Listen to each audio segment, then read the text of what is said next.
नमस्कार मित्रों, study with Sanjay channel पे आपका हार्दिक स्वागत है। आज हम बात करने वाले हैं 27 जून के करंट अफेयर रिलेटेड जो अभी इम्पोर्टेंट क्वेश्चन बन सकते हैं, इसके बारे में जानेंगे। और साथ में आप इसकी क्विज देना चाहते हो तो इंस्टाग्राम और टेलीग्राम पे इस आईडी के साथ आप जोड़ सकते हो। तो अब शुरू करते हैं। पहला क्वेश्चन, हाल ही में आईबी मतलब इंटेलिजेंस ब्यूरो मतलब खुफिया ब्यूरो का प्रमुख तपन कुमार डेका का कार्यकाल कितने साल बढ़ाया है? तो हाल ही में जो 30 जून 2024 को इंटेलिजेंस ब्यूरो के प्रमुख तपन कुमार डेका का कार्यकाल खत्म होने वाला था, तब उससे 30 जून से 1 साल के लिए इसका कार्यकाल बढ़ा दिया गया है। तो इसका आंसर बनेगा ए, 1 साल। और साथ में राष्ट्रीय मानवाधिकार आयोग है, इसके महासचिव भरतलाल का भी 1 साल का कार्यकाल बढ़ाया गया है। तो इंटेलिजेंस ब्यूरो के बारे में जानते हैं। इसकी स्थापना हुई थी 1887 में हुई थी। इसका हेडक्वार्टर न्यू दिल्ली में है और इसका हेड है मतलब प्रमुख वो है तपन कुमार डेका है। तो हाल में कौन सी अपॉइंटमेंट हुई इसके बारे में जानते हैं। भारत इलेक्ट्रॉनिक्स लिमिटेड के सीएमडी के रूप में मनोज जैन को अपॉइंटमेंट किया है। उड़ीसा विधानसभा के अध्यक्ष सुरमा पाठी बने हैं। लोकसभा के प्रोटेम स्पीकर भर्तृहरि महताब बने हैं। और हाल ही में कल चुनाव हुआ था लोकसभा के अध्यक्ष का, तो इसके अध्यक्ष बनने वाले वो ओम बिरला है, जो अभी आज इसका अनाउंसमेंट होने वाला है। और थल सेना के उप प्रमुख के रूप में एनएस राजा सुब्रमणि बने। थल सेना के प्रमुख के रूप में उपेंद्र द्विवेदी और नेशनल टेस्टिंग एजेंसी के महानिर्देशक के रूप में प्रदीप सिंह खरोला बने हैं। तो ये हाल में अपॉइंटमेंट हुए हैं। तो आगे बढ़ते हैं। हर साल नशीली दवाओं के दुरुपयोग और अवैध तस्करी के खिलाफ अंतर्राष्ट्रीय दिवस किस दिन मनाया जाता है? तो ये दिन है वो 26 जून को मनाया जाता है, क्योंकि हमारे देश को नशीली दवा से सेव करने के लिए ये दिन मनाया जाता है। क्योंकि नशीली दवा से जो युवा है, बहुत सारे युवा को अपनी हेल्थ और अपनी मानसिक स्थिति को खराब कर देती है।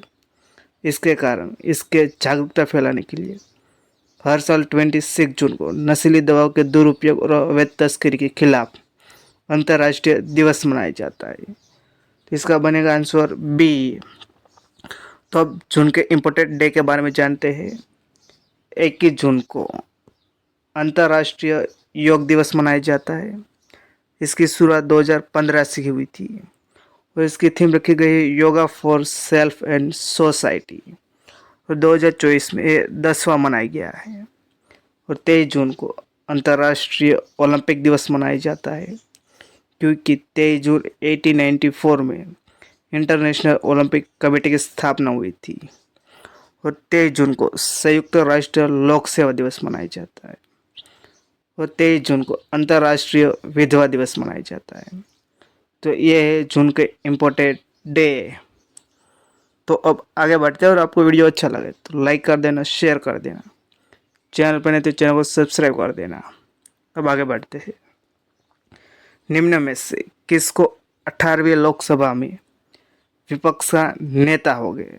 तो हाल ही में राहुल गांधी को इस लोकसभा के विपक्ष का नेता के रूप में वो अब होने वाले हैं। तो इसका आंसर बनेगा डी। तो हाल ही में जो इंडिया ब्लॉक है उसके गठबंधन के द्वारा ये नाम अपॉइंटमेंट किया है, राहुल गांधी वो लोकसभा में विपक्ष का नेता बनने वाले हैं। तो आगे बढ़ते हैं। बोनालू उत्सव किस राज्य में मनाया जाता है? तो बोनालू उत्सव है वो तेलंगाना में मनाया जाता है। यह बोनालू त्यौहार है, यह महाकाली देवी है उसके सम्मान में मनाया जाता है। एक हिंदू त्यौहार है। यह त्यौहार मुख्य रूप से हैदराबाद और सिकंदराबाद के जुड़वा शहरों में मनाया जाता है। और हैदराबाद और सिकंदराबाद को जुड़वा शहर कहा जाता है। ये बोनालू उत्सव है, हाल में इसकी सभी मैनेजमेंट हो रहा है। तो ये अब की तैयारी चल रही है, इसके कारण बोनालू उत्सव चर्चा में भी है। तो कौन से त्यौहार मनाए गए हाल में, इसके बारे में जानते हैं। तो अम्बुबाची मेला है वो गुवाहाटी में मनाया गया है। जो अम्बुबाची मेला है वो कामाख्या मंदिर में मनाया जाता है। रोंगाली उत्सव, इसका 8वां संस्करण भी गुवाहाटी में मनाया गया है, जिसमें रोंगाली उत्सव असम की जनजाति उसका संस्कृति के बारे में बताया जाता है। तो अब आगे बढ़ते हैं। हाल ही में फ्रैंक डकवर्थ का निधन हो गया। उसने क्रिकेट में किस पद्धति का सह आविष्कार किया था? तो फ्रैंक डकवर्थ है, उसका हाल ही में 89 की उम्र में निधन हो गया। उसने क्रिकेट में DELS पद्धति का सह आविष्कार किया गया था। फ्रैंक डकवर्थ और लुइस टर्न ने वो दोनों ने मिलकर DLS पद्धति का आविष्कार किया था।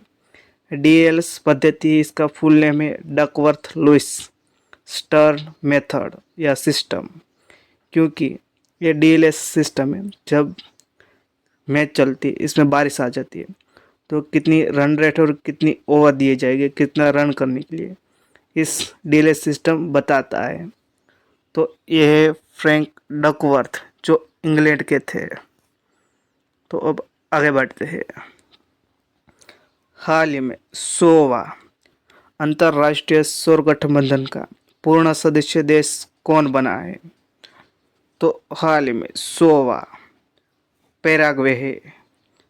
पैराग्वे है वो 100वां अंतर्राष्ट्रीय सौर गठबंधन का पूर्ण सदस्य देश बना है। तो इसका आंसर बनेगा डी। और 99वां था वो स्पेन बना था। जबकि आपने ऐसा सुना होगा कि 119वां देश है, जो 119 देश है वो इंटरनेशनल सोलर अलायंस फ्रेमवर्क समझौते पर हस्ताक्षर करता है। 119 देश और 100 देश, क्या इसका मतलब होता है? तो जो 119 देश है अभी उसने हाल में साइन ही किया है, वो अपने प्रॉपर पूर्ण सदस्य देश नहीं बने, जबकि ये 100 देश ये पूर्ण सदस्य देश बन गए हैं। तो इंटरनेशनल सोलर अलायंस के बने हैं, तो इसके बारे में जानते हैं।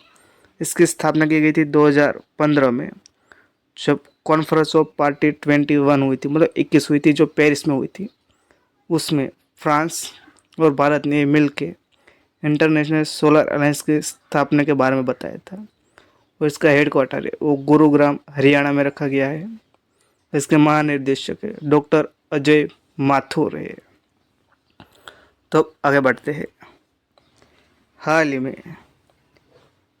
ही में एथर एनर्जी अपनी विनिर्माण सुविधा किस राज्य में स्थापित करेगी? जो इलेक्ट्रिक स्कूटर निर्माता एथर एनर्जी है वो महाराष्ट्र में अपनी विनिर्माण सुविधा स्थापित करने वाला है।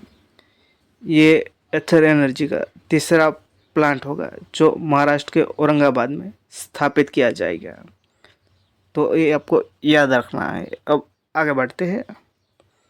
हाल ही में ICC पुरुष T20 बल्लेबाज रैंकिंग में शीर्ष स्थान पर कौन है?